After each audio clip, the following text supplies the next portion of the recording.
It has been noted by many other writers, that today when a loved one passes over, we celebrate their life, often avoiding or glossing over the distressing fact that they have died, almost as if it would be rude to mention it. Not so our Victorian ancestors, they positively reveled in rituals that celebrated death. This was unsurprising as it was all around them. Poverty, incurable diseases, and insanitary housing meant that had you lived in early Victorian England, the 1830s and 40s, you would have been lucky to make it to your late 30s, while a fifth of children born at that time would not reach the age of 5.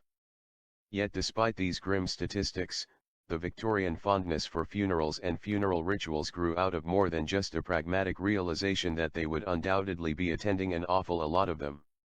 It was far more than that. The spiritual and religious beliefs of Victorians lead them to the view that death was something to prepare for, and that the dead should be remembered, not just in their living but in the manner of their passing. To have a good death was important, to settle one's affairs not only materially, but spiritually as well, in preparation for the transition into the next phase of the soul's existence. One aspect of this tradition which can seem macabre and slightly voyeuristic to the modern eye, is that of post-mortem photography. But creating images of the dead was not invented in the 19th century. Preserving the memory of the dead has a long history, and prehistory. From the monumental, think pyramids, mausoleums and tombs, to the personal and portable, such as jewelry and images. While we might find it odd to want an image of a loved one in death, in the past it was not unheard of. In the 17th century, when the beautiful Venetia Stanley, Lady Digby, died unexpectedly in her sleep, her distraught husband had her final portrait painted, post-mortem, by none other than Sir Anthony van Dyck. But such extravagant memento mori, translated as remember that you have to die, were the preserve of the wealthy upper classes, until, that is, the advent of photography. Post-mortem photography was popular in the UK, USA, and Europe in the mid-19th century, its popularity peaking in the 1860s and 70s. Its rise began in the 1840s with the birth of photography. Louis Daguerre, one of the fathers of photography, developed his eponymous daguerreotype in 1839. Daguerreotype images were produced on treated silver-plated copper sheets, protected by glass. The images are strange to look at and change from positive to negative, depending on the angle. The process was expensive and time-consuming. It could take up to 15 minutes to develop an exposure, and the images created were fragile, often having to be protected in cases or frames. Nevertheless, it wasn't long before they were being used to capture the likenesses of the deceased. In 1850 the cheaper embertype method superseded the daguerreotype. This process created a positive image on glass. As with the daguerreotype, the finished product was fragile and each image was unique and could only be reproduced by the camera. The 1860s and 1870s brought the tintype photograph to prominence, which as the name suggested was created on a thin sheet of metal. This method easy to produce and was popular with itinerant photographers on the move. So the photographer was able to extend beyond the studio setting to other arenas, such the open battlefield, or the private deathbed. The biggest revolution in democratizing photography was the carte de visite method, patented by André Adolphe Eugène d'Astieri in 1854. His method produced small images made up of albumen prints on card. The truly revolutionary aspect of this method was that he developed a way of producing up to 8 negatives on one plate, thereby driving down costs. This meant that images could more easily be shared amongst family and friends. With post-mortem images, it allowed family members who were not able to be present at the deathbed or funeral, to have a final image of their loved one. In the early and mid-Victorian period, evangelical Christianity had a strong influence on attitudes towards death and dying. Professor Sir Richard Evans noted in his lecture The Victorians, Life and Death, that the emphasis was on a good death, ideally a peaceful and gentle transition into the afterlife, witnessed by family and friends. Where a deathbed struggle with fever or delusion occurred, it could be seen as a metaphor for the Christian struggle for redemption. Post-mortem photography represents part of this tradition, offering a memento mori, an object of reflection to the yet living, as well as, more prosaically, providing symbol of social status because not everyone could afford them. That is not to say that all Victorians were comfortable with the idea of snapping images the dearly departed, far from it. As Catherine Arnold notes in Necropolis, photographic images such fading away, created by Henry Peach Robinson in 1858, which used actors to depict the death of a beautiful young girl, were not universally praised. Unlike the tasteful and idealized deathbed scenes depicted in oils, the disturbing intimacy and realism created by the medium of photography seem to intrude on the very personal and private realm of grief. However, there seems to be a strong argument against the possibility that the Brady stand, or any other stand, even combined with wires, could have ever actually support the dead weight, pardon the pun, of a corpse, in anything approaching a natural manner. In the case of Fading Away, the image was saved from censure when Prince Albert bought a copy, thereby ensuring its popular appeal. It's a good thing he liked images of deathbeds, because Queen Victoria commissioned both a painting and a photograph of him on his own deathbed, in 1861. These images are available to view in the Royal Collection, see links at the end of this article. Styles of post-mortem photography ranged throughout the 19th century and varied from the UK and Europe to the USA. Broadly speaking, the earlier images focused on headshots and close ups, with the subject apparently asleep.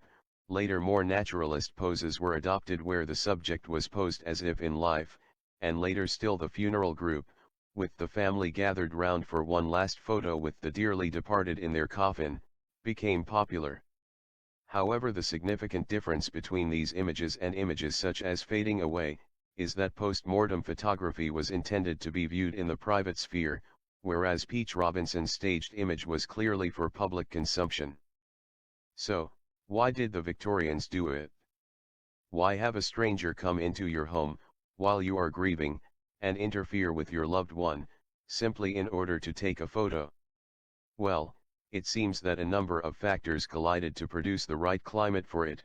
Evangelical Christianity, with its concept of the good death, technological developments, and the rise of the middle classes, along with a large dash of Victorian morbidity. In some cases, these images may have been the only images taken of the individual. This is particularly possible with images of babies and young children. And, practically speaking, they were a way of sharing the death of a loved one with relatives unable to attend the actual deathbed. However, as well as a personal remembrance of the individual, they were also used as a way to reflect upon death, demonstrating Victorian preoccupations with both piety and morbidity. The images allowed for a dialogue between the living and the dead, a reconciliation that the viewer too will die. A Victorian viewing these images would have been able to read them in a very different way than we do now, identifying the spiritual narrative, shared social values, the moral lessons in these images. Joe Smoke, writing in Beyond the Dark Veil, suggested that as well as a moral and spiritual purpose, Memento Mori can also be seen as expressing class goals by equating taste and beauty as metaphors for status and style. After all, these images were often displayed in beautiful and expensive frames or jeweled cases, and not everyone could afford them. He concluded that post-mortem photography successfully encompassed both the spiritual and the consumerist nature of Victorian society, stating that they symbolized tangibility by stretching the inevitability of human decay into the future by investing memory into materials of great physicality. Today, the internet is flooded with images purporting to be Victorian post-mortem photographs. Sometimes a sort of checklist is deployed to identify them, and although one can probably assume that an individual depicted in a coffin is almost certainly dead, other signs such as closed or painted eyes, blank expressions, visible standing frames, or strange posture aren't necessarily proof positive of a post-mortem photograph. The tradition of depicting the deceased as though living, often accompanied by living relatives and children, has created even more difficulty in differentiating between what may simply be an awkward and uncomfortable-looking living individual and a posed corpse. She appears notably sharper than her living parents, who appear slightly blurred. Even when developments in photography led to reduced exposure times, it was still difficult to remain still during the process, unless of course, you were dead. This was such a problem that the living were often supported with apparatus, such as a Brady stand. The use of these stands has led to what some call the myth of the standing corpse, whereby any images of a slightly suspect individual, where a stand is visible, may be identified as post-mortem, a particular problem on commercial selling sites. It has been said that the advent of the Kodak box brownie, allowing families to document entire lives from birth to death, caused the post-mortem photograph to fall out of favor, but there was more to its decline than technical innovation. By the end of the Victorian period and beginning of the Edwardian, there was a fundamental shift in attitudes to death. For one, evangelical Christianity, with its particular interpretation of the good death, had waned. By the Edwardian period a good death had transformed into one more familiar to us today, a death without suffering or one that took the subject unawares, such as in their sleep. As such, conversations about death and dying became less acceptable than they had been in the early and mid-Victorian periods. Catastrophic conflicts such as the First World War, also played their part in changing attitudes. Such brutal conflicts took death away from the intimate family setting, and while death could be presented as a patriotic sacrifice to the state, it often occurred violently, or too far from home to allow for a photographic memento mori to be either desirable or practically possible. In this modern world, where we have become desensitized to the graphic images of death reported in the media, we have shut death out, except in its most extreme and impersonal form.